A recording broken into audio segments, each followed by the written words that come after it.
Volume 4 contains works written between 1898 and 1901, and they concern the formation of the Russian Social Democratic Party and the working out of its platform.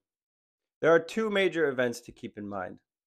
The first is the publication of the Erfurt Program in Germany in 1891 by Edward Bernstein, August Bebel, and Karl Kautsky, which set the new course for the German Social Democratic Party by pivoting the party's goals away from political revolution to focus narrowly on the economic struggle of the workers.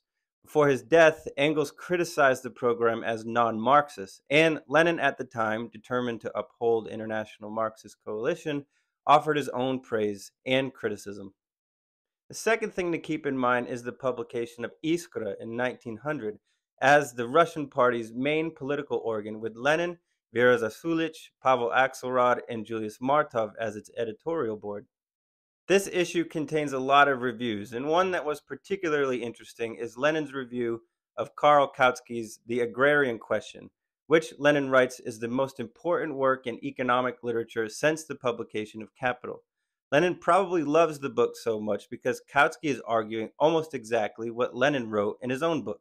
That is, that the buying up of land is creating large-scale concentrations of production that are forming the basis of capitalist farming. In a protest by Russian Social Democrats, Lenin writes that there are Marxists in Western Europe saying that the theory of, quote, catastrophe, that is, the theory that revolutionary rupture will happen by a catastrophe, was not on the horizon, so social democratic energy would be better served in the economic struggle for workers through legal means. Lenin did not necessarily disagree with this position at this point, but he maintained that the basis of the theory is misleading and un-Marxist.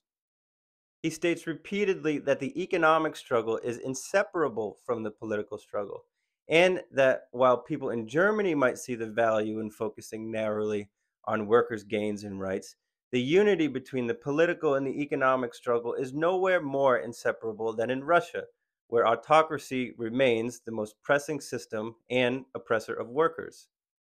In A Draft of Our Party, Lenin states this more explicitly, but he refrains from encouraging terror.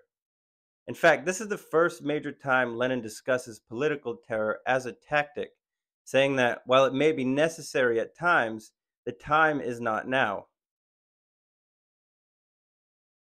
In a later article, he refers to Russians who advocate for the economic struggle alone as promoting, quote, a retrograde trend in Russian social democracy. There's another interesting small article in this volume that is a review of Karl Kautsky's work, quote, Bernstein in the Social Democratic Program, a counter-criticism.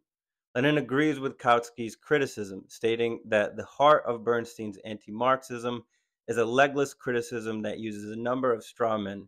In particular, Kautsky points out that Marx never, quote, theorized a 10-year crisis in capitalism, but stated it as a fact. The review is a quick guide to some of the European-wide debates going on at the time that are worth reading if you're interested. In Our Immediate Task, Lenin states that the Russian Social Democratic Party's immediate task is to inculcate class consciousness into the workers, and that this must be done through a party organ that meets and publishes regularly. This is the first step in Lenin's goal to publish Zarya, which will only last 4 issues, and Iskra, which will become the first major newspaper of Russian Social Democrat immigrants. Later, it will become a heated source of contention between Lenin and his opponents, but let's not jump ahead too far. Finally, in an article titled On Strikes, Lenin provides his first definition of capitalism that I could find out of the 4 volumes so far. He writes that it is that social system under which the land, factories, implements, etc. belong to a small number of landed profiteers and capitalists, while the mass of the people possess no property or very little and is compelled to hire itself out as workers. An important definition to keep in mind, particularly because he focuses on the land. The remaining articles in this volume are draft resolutions for the editorial boards of Zarya and Iskra. Thanks for listening. Until next time.